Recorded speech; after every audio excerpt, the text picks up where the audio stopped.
I've been spending a lot of time at the wreckers, but for this video, if you can see, we're at the auctions and we're looking at four-wheel drives.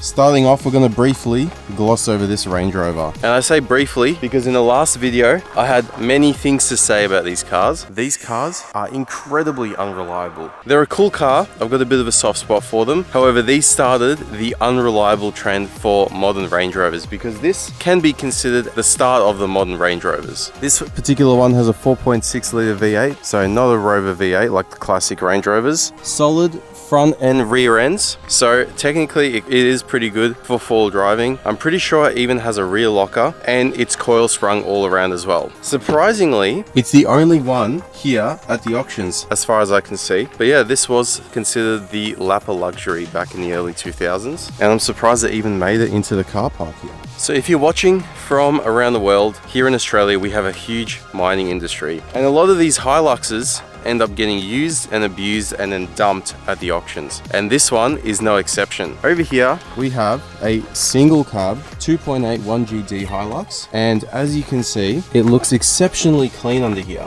Now there's a very good reason for that, and that's because these cars are exposed to a lot of corrosive chemicals and minerals out in the mines, usually in Perth in Western Australia. As you can see, absolutely everything is covered in red dirt. They tried their best to clean it and cover it up, but at the end of the day, these cars get absolutely hammered. This particular one has a Petter's GVM upgrade. I'm guessing because it has to carry around a lot of loads and whatnot. Right here, there's a bit of rust that's being painted over, and the chassis looks basically brand new on this thing. Before they get sent to the auctions, they literally just try and paint over everything and offload it. You're not fooling anyone, buddy, because look at the red dirt under the tray. Holy crap. Even here, it's everywhere.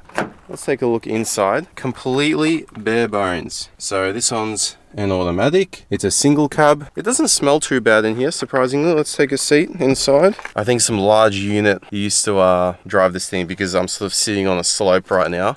Vehicle Services Mount Whaleback. I don't know if you guys can see that. Where's Mount Whaleback to this car is from Whaleback, Western Australia. I've never heard of it. It's probably in Shitsville nowhere. So if you don't mind a little bit of rust, a little bit of red dirt, then could be a good option.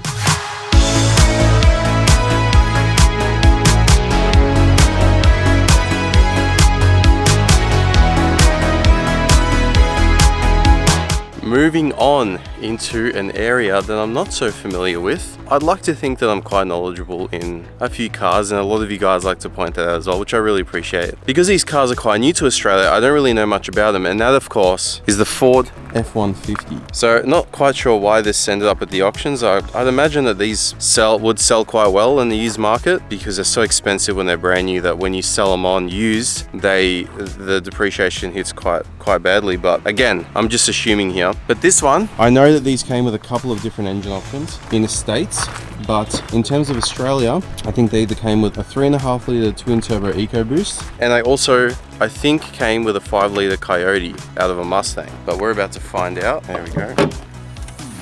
This one looks like a Coyote 5 litre Mustang engine. I don't know if they're the same. There are probably some differences, but these things are very, very good engines. Very reliable, very strong, can handle good power. In the States, they come in these these cars come as a single cab POV pack, so it's like basically a Hilux workmate of the States. Comes with a 5 litre Mustang engine. You can get them in all-wheel drive and a 10R80 10-speed gearbox, and people stick twin turbos on them, superchargers, and they run 10s on a stock bottom end, which is crazy. Actually 9s, some of them. But yeah, it's cool to see 5 litre being used in stuff other than a Mustang over here in Australia. Let's check out the inside because these are quite a nice place to be. This one looks very strangely equipped. It's got Bang & Olufsen speakers, cloth seats, which are electric, leather steering wheel, push to start, but it also has a sunroof, which is also quite unusual for a utility vehicle. But when you're paying 150 grand or 120 grand or whatever these are, you would sort of expect a little bit of luxury. There is actually quite a lot of space in the back, and this is technically the smallest F-Truck you can get. But yeah, pretty cool car.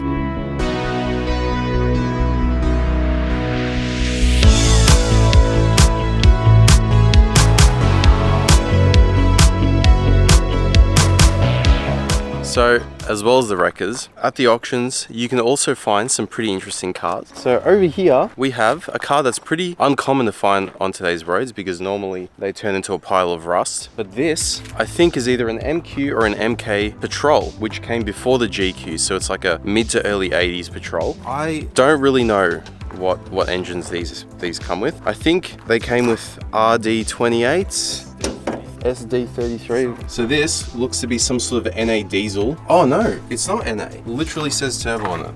I'm an idiot. Don't know what this is. Definitely not an RD because RDs kind of look like RBs, the top of them. But yeah, pretty cool to see a turbo diesel on one of these old things. But it looks like it has air conditioning as well, which is quite rare to find in something this old. Non-intercooled. Looks like it's got air lockers as well. Oh, it's got auto locking hubs. That's insane, man.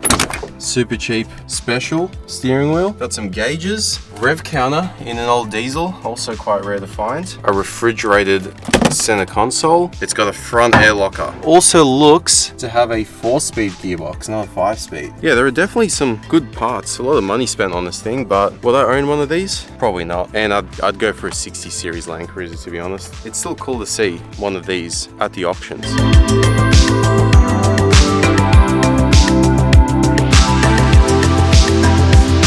A car I've never heard of, and judging by the way it looks and its name, it can only mean one thing, and it's Chinese. China. This is a JMC. That's all I know. It smells like a Croc inside. Literally smells like a pair of fresh Crocs. It's got a 6-speed. The front of it looks like a previous gen BT50. The inside is I don't really have any words to describe how bland it is. Our smallest center console I've ever seen. Oh, it's called a JMC Vigus. Vigus.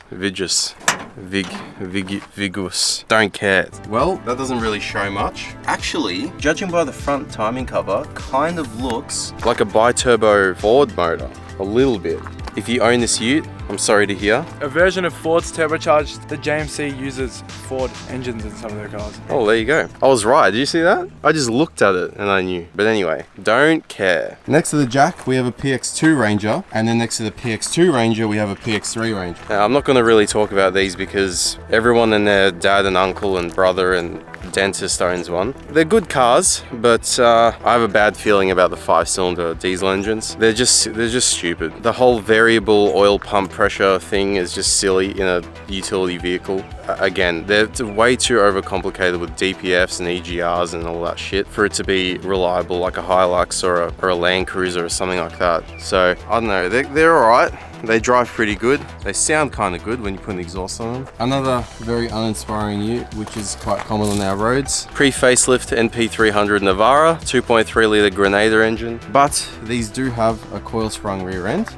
So my camera just overheated. Never had to deal with that before, but moving on. This Pajero. Again, I know nothing about these cars, but they're pretty cool. All I know is that these ones came in a diesel and a petrol, and the ones in Japan came intercooled and the ones in Australia didn't, which doesn't really make sense because in Australia we have hotter temperatures generally than Japan. Wow, I love this. Look at the door cards. Have a look at this. Electric window switches. We got a radio.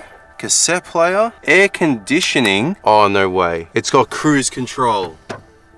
Power sunroof, but only for the back. I actually never realized how advanced these were inside. This particular one's a V6. Don't know what V6 it is. We're gonna have a look under the bonnet in a second. But I can imagine that these cars aren't super popular because you don't see many of them on the road anymore. But this one looks like it's been pretty well maintained. This is probably like a mid-80s, early to mid-80s Pajero. It's got more features than my 2003 Lancer. It's got cruise, it's got electric windows, electric mirrors, I think as well, air conditioning, and cruise control. Let's have a look under the bonnet. So Peter reckons that it's an old 3-litre V6 like Magnus. Yeah, not really much to say. There you go. Old Mitsubishi Pajero.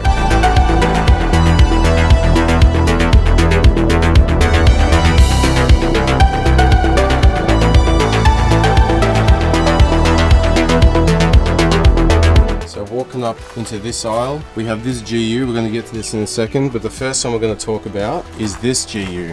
And the reason why I'm talking about two seemingly similar cars is because of this badge right here, DI, direct injection. This is a ZD30 3-litre 4-cylinder turbo diesel. We got the 4RE transmission, 4-speed auto, very good gearboxes. But let's take a look under the bonnet. So as you can see, these have a very, very bad reputation for blowing up, specifically melting pistons, blowing head gaskets, stuff like that. And the reason why they do that is because they are not a common rail diesel engine. This is quite controversial what I'm saying. A lot of car manufacturers that develop diesel engines that are not common rail, such as Toyotas with 1HZ, 1HD, stuff like that, they kind of got it down pat, but with the DI ZD30, they did not. So because of the inconsistent fuel pressure, they tend to overfuel these engines and in turn melt the pistons, break ring lands, blow head gaskets, stuff like that. So that's why these have a bit of a reputation and they are not cheap to fix. As opposed to this Patrol here, which appears to be one of the last generation Patrols, as you can see with the facelifted front end. This appears to have a common rail diesel engine. So this is also a ZD30, but I believe these are called a CRDI or something like that, as opposed to a DI. And these make more power, they're better on fuel, and they're a little bit more reliable. Still have their issues, but like any 4-cylinder diesel engines, they're very highly strung, especially in such a big car like this. Same as the likes of 1KDs and 4Js and stuff. They're good engines, but they have their problems. So yeah, we're on to the lucky last, and I've saved the best for last. It's the most overrated four-wheel drive of the 21st century, the 79 Land Cruiser. And here we are with its VDJ 4.5 litre turbo diesel V8. It's prehistoric farm looks. This is a 2016 and it has manual side mirrors. It's got the door handles of a Morris Minor and the interior is completely bare bones. I don't think this one even has cruise control until 2016. It's got air conditioning and that's about it. 5-speed manual gearbox, a handbrake which will never work, and it's totally overrated. And there's a few reasons why.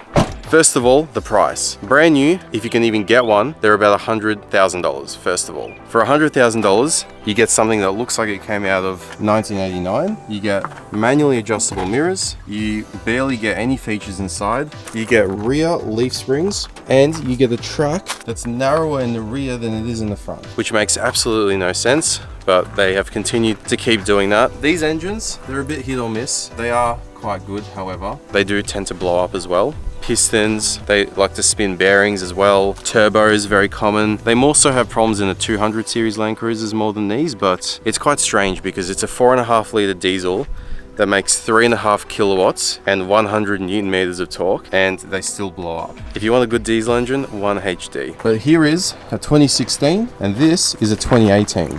Can you guys tell the difference between 2 years? Neither can I. Let's have a look if it's any better inside. Again, manually adjustable mirrors. The interior looks exactly the same. I think the only difference with this one is that it has cruise control, but it still has manual windows. The same glove box, the same useless head unit, the same prehistoric climate control, the same 5-speed gearbox, and the same VDJ 4.5 litre diesel. My dad's 80 series Land Cruiser had a nicer interior than this, and it had electric windows and electric mirrors. Whenever I see P-platers driving around in these with 15 trade support loans and money that they borrowed from their parents that they swear that they would pay back, I just cringe, because you can get such a nicer car for the money and you're basically just buying this car for clout.